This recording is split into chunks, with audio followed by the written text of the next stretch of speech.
Olá, seja bem-vindo ao Linha de Frente, ao espaço do Grupo Aratu, onde a gente aproveita para debater temas importantes, necessários, temas urgentes para a Bahia. Um dos temas muito importantes para a Bahia é a economia criativa, principalmente na questão do audiovisual, na questão da publicidade e propaganda, no jornalismo, no cinema. São temas que podem ser debatidos pelo meu convidado de hoje aqui, atualmente na presidência da ABMP, Lucas Reis, Associação Baiana do Mercado Publicitário.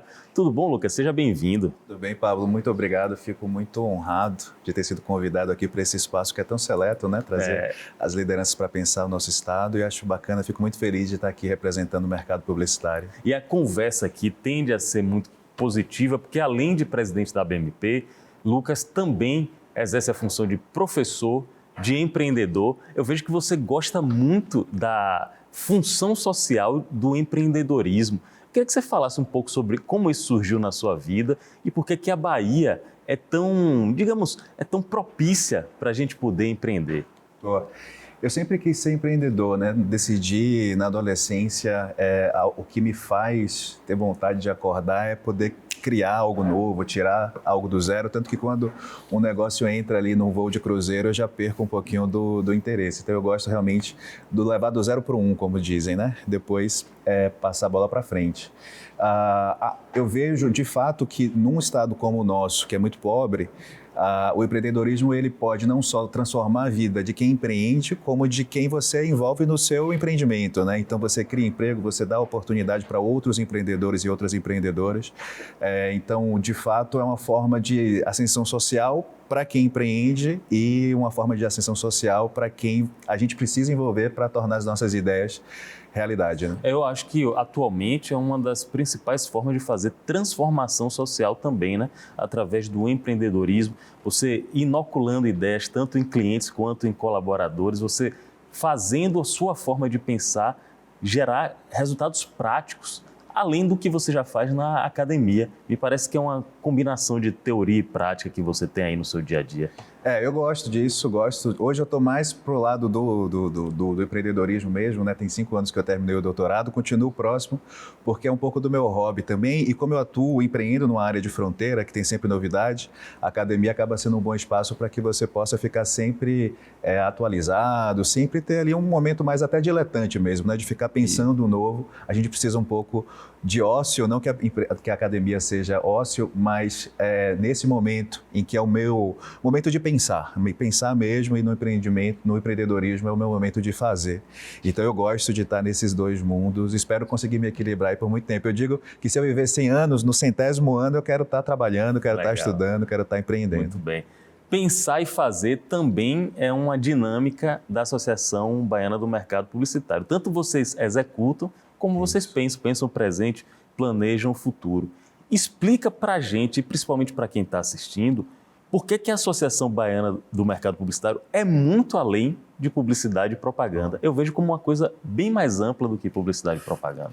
É interessante essa sua pergunta, Pablo, porque nesse ano a associação faz 25 anos, né? Ela foi fundada em 1998 e nesses 25 anos a sociedade mudou, a economia mudou e o mercado publicitário foi uma das lideranças, uma das pontas de lanças dessa mudança, né?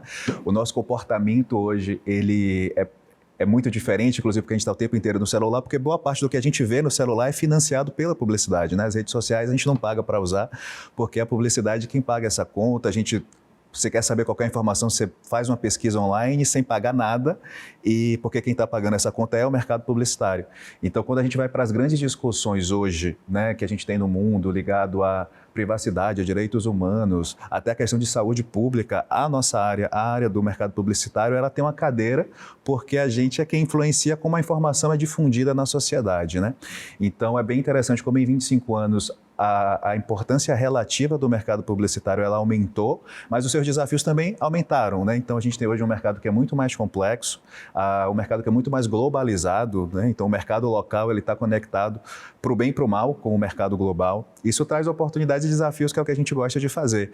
E especialmente nas últimas gestões da ABMP, a gente tem entendido que o mercado publicitário, ele englobado e engloba a economia criativa, assim, qualquer forma de você gerar circulação econômica a partir de ideias.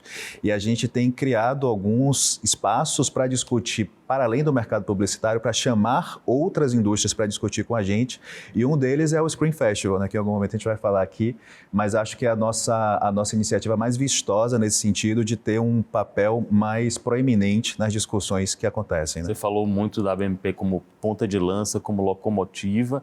Eu tenho percebido bastante, eu não sei se você vai me confirmar isso, a propaganda, a publicidade no meio digital, ela termina reforçando algumas de nossas tendências, nossos desejos, nossas vontades. Eu já vejo na mídia offline, na TV, por exemplo, às vezes a propaganda me leva até furar algumas bolhas que eu estou. Sim. Eu vi recentemente, não vou citar o nome da empresa, uma propaganda de uma loja de departamento, muito bem feita, até longa, sobre a evolução da mulher, Sim. até chegar numa idade madura, até chegar à avó, uma peça muito, muito sensível até, mas que me fez pensar em coisas que eu não estava pensando e que eu fui impactado por aquela propaganda de um comercial de algo que eu estava interessado. Mas aquilo, essencialmente, eu não ia buscar. Sim.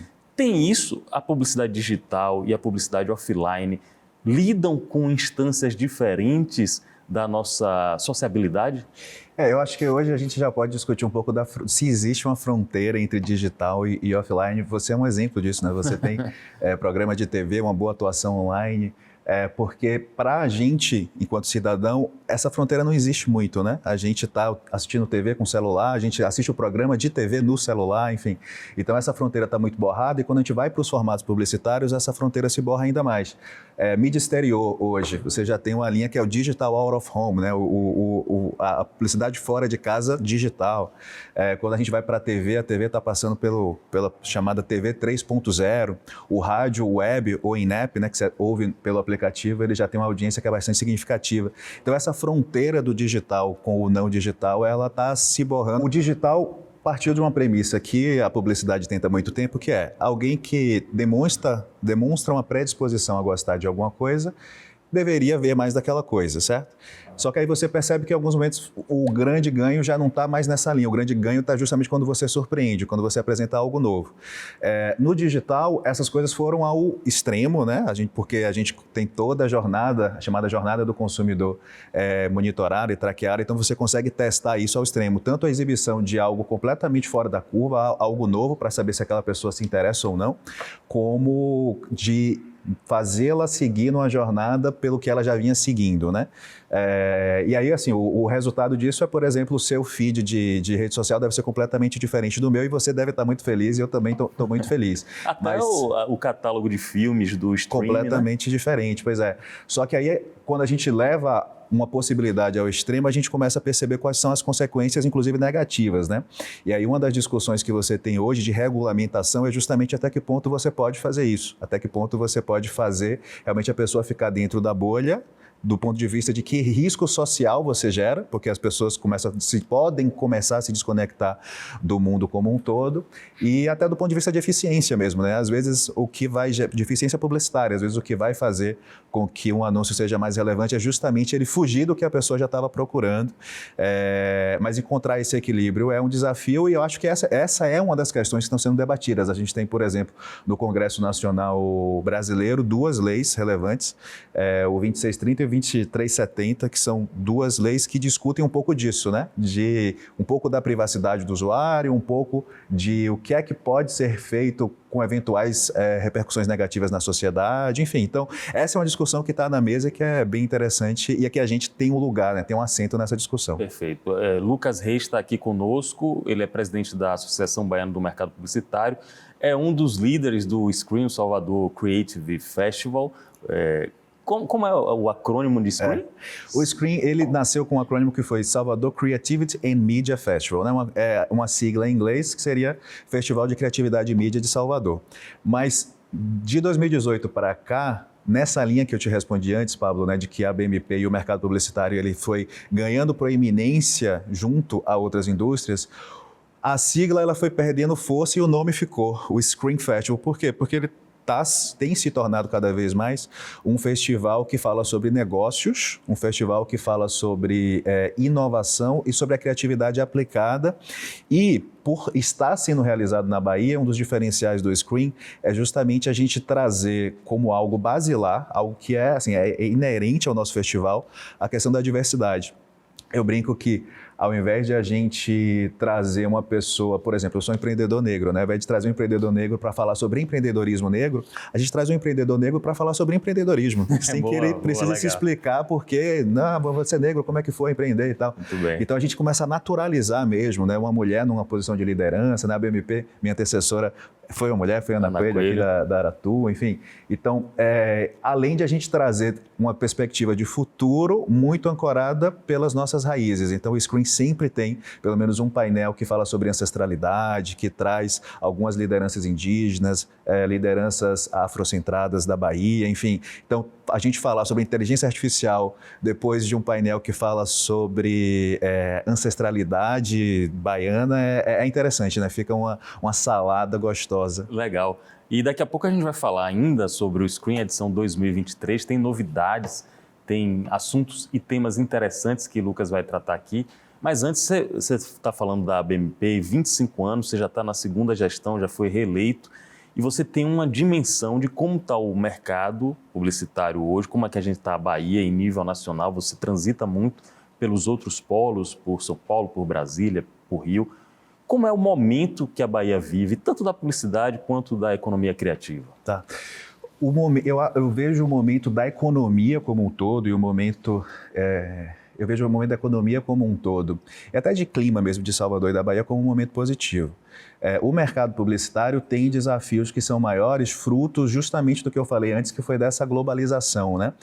Uma parte da verba, da decisão de verba publicitária saiu daqui, saiu do mercado local e foi ou para o mercado nacional, e quando a gente fala nacional no Brasil significa São Paulo, ou até para o mercado internacional. E uma parte de quem recebe essa verba também já não está mais aqui, né? Se a gente falar das Big Techs como Google e Meta, são empresas que são relevantes no mercado publicitário, mas que não estão aqui com a gente no dia a dia. Então o mercado publicitário já passou pelo choque e agora já está começando a criar novos modelos para lidar com esse mercado, com essa nova realidade, seja porque consegue entender que daqui pode atender clientes que estão fora. A gente tem exemplos aqui de agências que conseguem fazer isso, encontraram um filão e conseguem atender esse filão em qualquer lugar. Ou seja, porque a gente vai conseguir criar modelos para que o anunciante daqui concentre mais a verba em players daqui que conseguem ter um entendimento do mercado e tudo mais. Então, respondendo mais objetivamente a sua pergunta, em 25 anos, eu diria que hoje o nosso mercado é mais desafiador do que era em 98, até porque em 98 você estava ali no momento em que o modelo estava relativamente estável, né? Foi meio que um ápice e tal. Agora, mas acho que o choque do modelo ter se desestabilizado, ele já passou e as coisas estão se reorganizando. Então eu acho que os próximos anos, não diria os próximos 25, mas os próximos 5 anos, tendem a ser muito mais interessantes, muito mais gostosos para nós do mercado publicitário, do que foi os últimos 5 anos, inclusive pelo cenário macro, né? Os últimos 5 anos foram mais conturbados, tivemos uma pandemia, tivemos mudanças de governo, se a gente olhar 7 anos para trás, teve impeachment de presidente e tal. Então, o cenário nos últimos anos foi mais complicado, inclusive pelo que estava fora das nossas mãos. Os próximos anos parecem ser melhores, tanto pelo cenário macro, mas especialmente pelo que está na nossa mão. Assim, acho que a gente já sabe jogar esse novo jogo. Beleza, não é coincidência que o presidente do Sinapro, o Sindicato das Agências de Propaganda, o André Mascarenhas, aí nessa mesma cadeira, há poucos dias, ele falou muito semelhante, ele fez um diagnóstico bem parecido com o que você está fazendo agora. Eu queria saber, antes da gente chegar no Screen, queria saber sua avaliação sobre o Out of Home, sobre outdoor, sobretudo o fato da Bahia e Salvador ser uma capital. Para mim, esse veículo outdoor em Salvador tem uma importância bem maior do que em outras capitais. Sim. Qual é o futuro do outdoor, na sua avaliação? Olha, aí vai entrar numa área em que eu não sou especialista, né? Mas como representante institucional, assim, eu realmente fico muito encantado mesmo com o papel e o poder que a mídia exterior... E aí você fala do outdoor, mas você tem todos os outros formatos, né, de mídia exterior. E a mídia out of home, né, fora de casa, ela... Inclusive, já é uma mídia interior, porque você acaba sendo muito impactado quando você está dentro do elevador, quando você está dentro de um mall e tal. Então, eu acho que é um dos exemplos de áreas da nossa indústria que mais conseguiu se adaptar.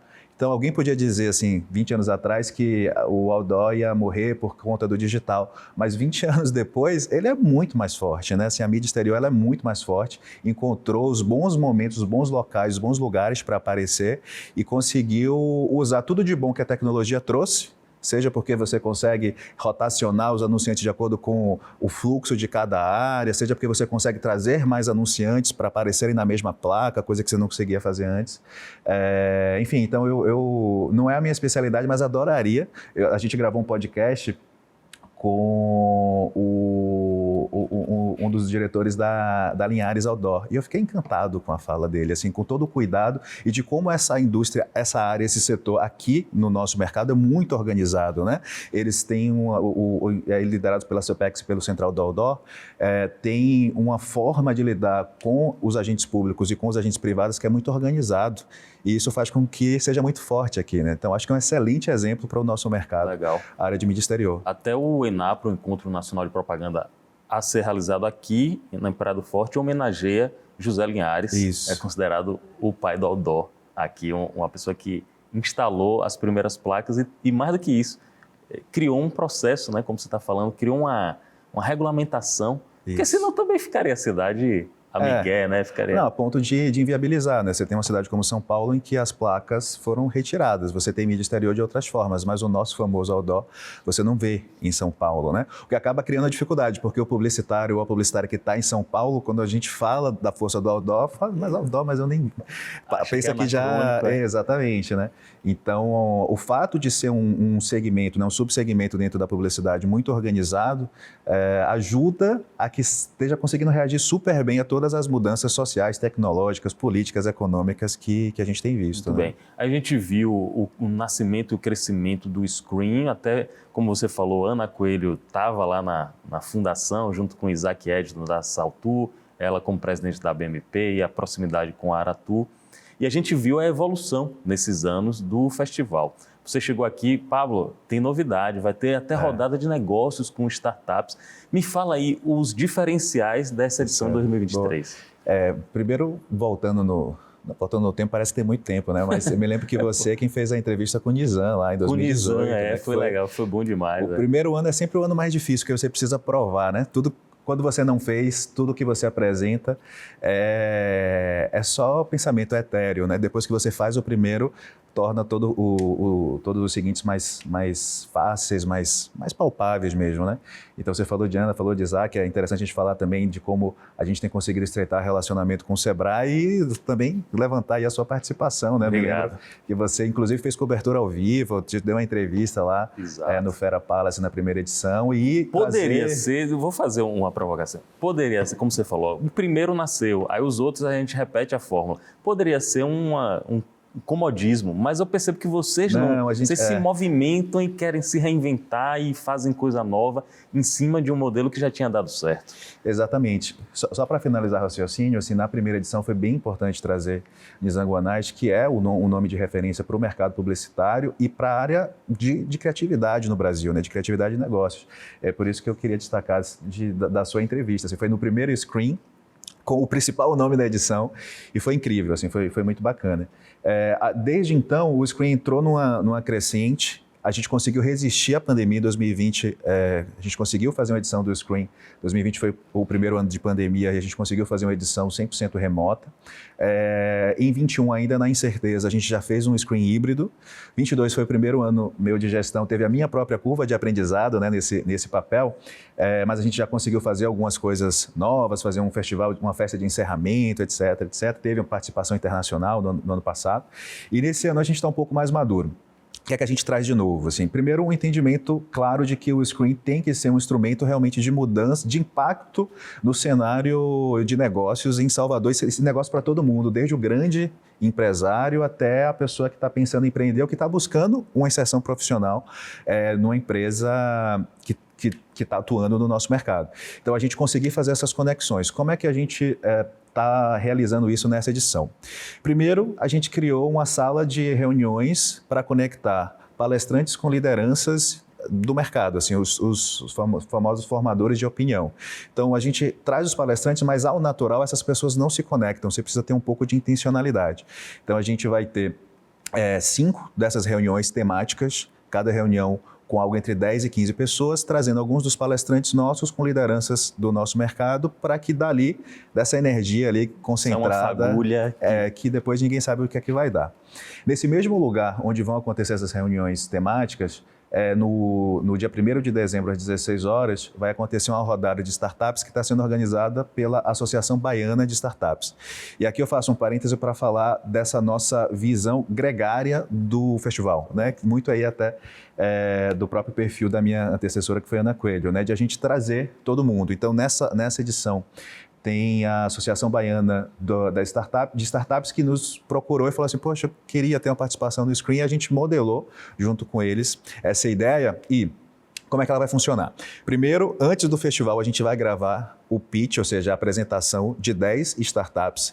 E tem uma coisa no universo das startups, Pablo, que é o chamado Elevator Pitch, que é a apresentação de elevador. Isso é interessante. É uma história de que se você achasse alguém que pode investir na sua empresa no elevador, se tivesse só o tempo do elevador, o que é que você falaria?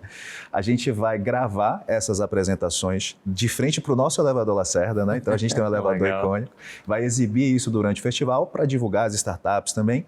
E às 16 horas do dia 1º de dezembro, esses fundadores e essas fundadoras vão estar de frente com potenciais investidores aqui do nosso mercado para realmente ter uma rodada de negócios, né? A gente sabe que essas negociações são bem longas. Esse primeiro momento é um momento de conexão, tirar dúvidas, ver se faz sentido desenvolver uma conversa ou não. Então aí a gente cobriu o que vai acontecer de novo nessa sala que é um pouco mais privada, né? Uma sala menor. Outra coisa nova, a gente fechou uma parceria com a SPM e o Screen vai ter uma série de oficinas com certificado ESPM, com professores ESPM, com conteúdo ESPM para os inscritos no festival. E uma novidade aqui nesse ano foi o primeiro ano em que o festival tem inscrições gratuitas, né? Então, legal. A gente fez uma análise aí e percebeu que para o nosso propósito, que é o de popularizar essas discussões de temas que são mais de ponta e conectar pessoas, realmente criar massa crítica, fazia sentido abrir mão da inscrição para ter mais pessoas e para trazer um público, até um público novo para o festival. Então, o festival ele tem inscrição gratuita, tem oficinas da ESPM, a gente vai criar uma coisa que a gente não tinha, que é um lounge na frente do espaço da Barroquinha, que é de networking mesmo, é um espaço coberto com água, com um picolézinho e tal, porque vai estar calor, né, em Salvador, dia 1º de dezembro. Verdade. Criar um espaço para que as pessoas possam conversar. Então, num festival como esse, tão importante quanto o conteúdo que está sendo apresentado nos palcos e nas salas, é a pessoa que você conhece na fila, é a pessoa que você marca de encontrar, porque também vai estar no Screen. Então, isso tem muito valor e a gente criou alguns ambientes para que esse encontro aconteça, como, por exemplo, um espaço coberto na frente do Barroquinha, que, além de tudo, é muito charmoso, né? É o lugar que eu acho mais charmoso de todos que a gente faz no nosso festival. É muito legal o Centro Histórico, inclusive, sendo valorizado como uma vitrine de nossa baianidade e de nossa capacidade de fazer negócio também. Isso. Eu acho que com essa edição, vocês estão cobrindo um range muito grande que o Screen sempre demonstrou o público-alvo, de estudante até grandes empresários ou empresários empreendedores iniciantes. Acho que vocês estão abrangendo e conseguindo entregar um trabalho, um produto que agregue para todo esse público. Me diga sobre os palestrantes, o que é que a gente tem de...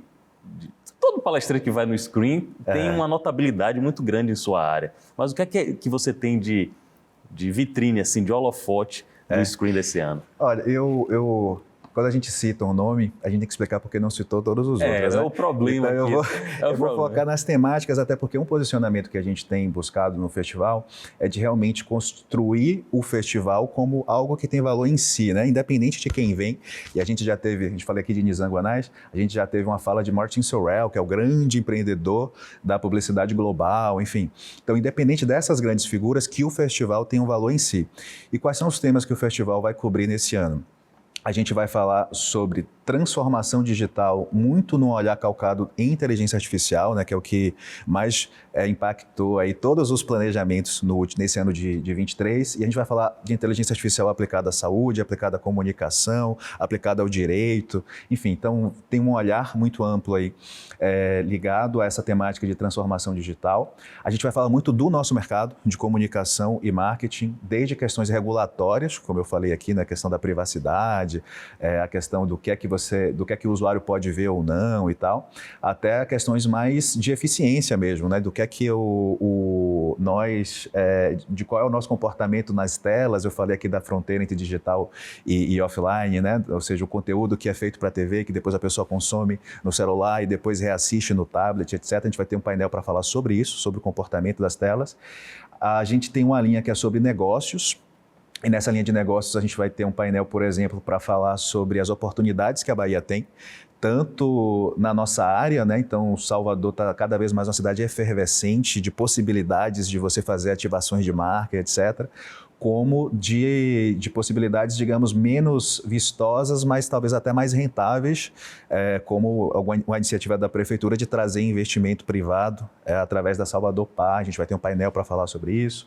E a questão da diversidade e inclusão e ESG também vai ser muito forte. E nessa trilha a gente traz desde discussões globais, né, sobre ODS, né, os Objetivos de Desenvolvimento Sustentáveis da ONU, até questões mais próximas, por exemplo, da inclusão ligado ao público trans no mercado de trabalho, no empreendedorismo e tudo mais. Então a gente cobre essas quatro temáticas e além disso a gente conseguiu nesse ano fazer uma ação antes do Screen, que é de formação de creators, né? Creators são os influenciadores que todo mundo vê, ou até vários gostariam de ser.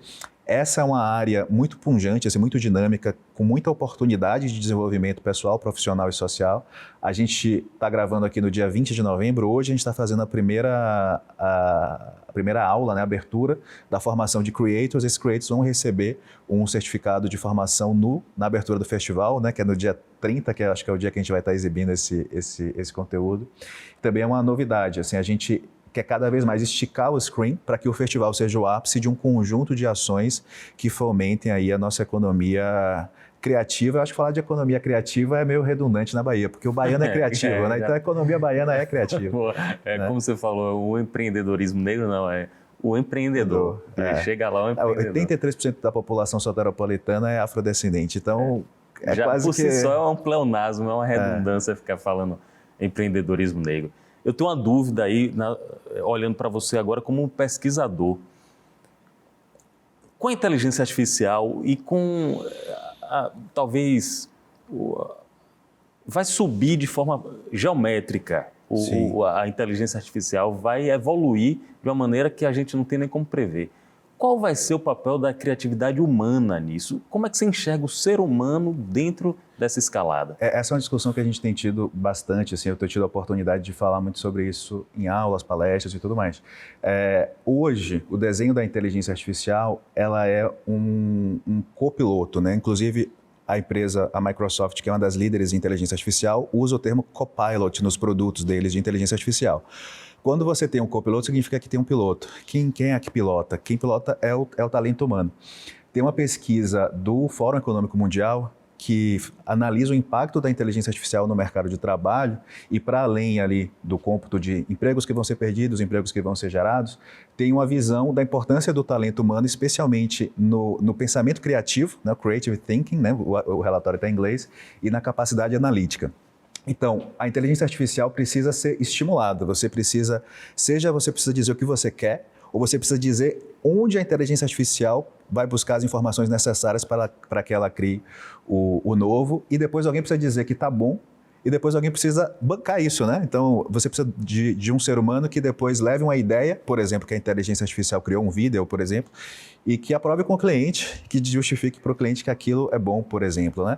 Então, o valor do talento humano, da criatividade humana, ela vai ser superada sob o risco de você ter uma série de produções que são anódinas, né? Se for só a inteligência artificial criando, você vai ter várias coisas que são muito parecidas. Quem é que vai trazer esse novo, né? Quem é que consegue ser empático é o ser humano, quem é que consegue realmente projetar o novo com base no que não foi criado, somos nós. Então, o nosso espaço cresce. Um risco, não sei, uma possibilidade do que o pessoal chama de singularidade da própria inteligência, ter a inteligência humana ou sobre-humana, existe esse risco? Não, o caminho é que chegue lá, né? Assim, o desenho, você tinha um desenho, se eu não me engano, é de Moore, de que a capacidade de processamento duplicava a cada 18 meses. Com a inteligência artificial, essa capacidade duplica a cada 3 meses.